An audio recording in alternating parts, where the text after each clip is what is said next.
Pansamantalang ipinahinto ang bilangan ng boto sa canvassing center sa Manila City Hall.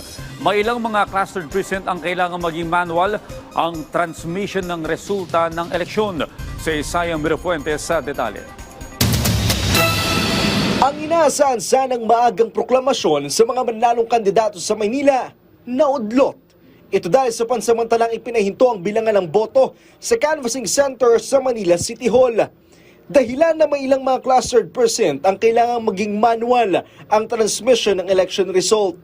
Hindi ko po siya napansin na failure po pala yun kasi doon sa pinakadulo, success po yung nakalagay po siya doon sa ECM po, doon sa monitor niya po.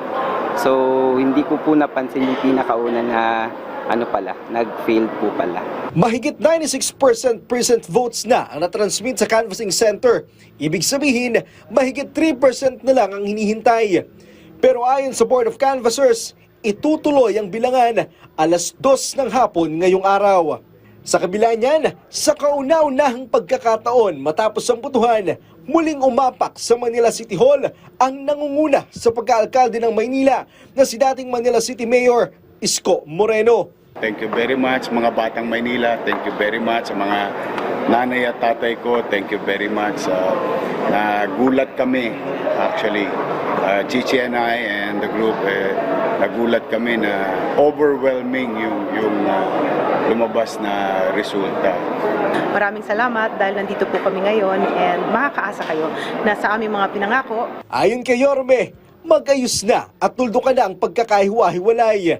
Nangako rin siya na basura sa Maynila ang una niyang tututukan sakaling maupo na siya bilang alkalde. One of the immediate concern ng mga Manileño is the issue of basura. Yung pagkadugyot talaga ng Maynila and the criminality happening in the city. With the result of the election and issues raised during the campaign, I think yun na yun. Yun yung immediate na kailangan bigyan ng atensyon.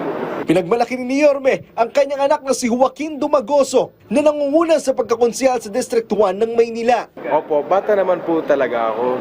Ay, aminin ko po yun. And sa lahat po nagsasabi dyan na to baka wala akong magagawa, ganun. But don't worry po, sa edad po, sa paglilingkod, wala yun sa edad.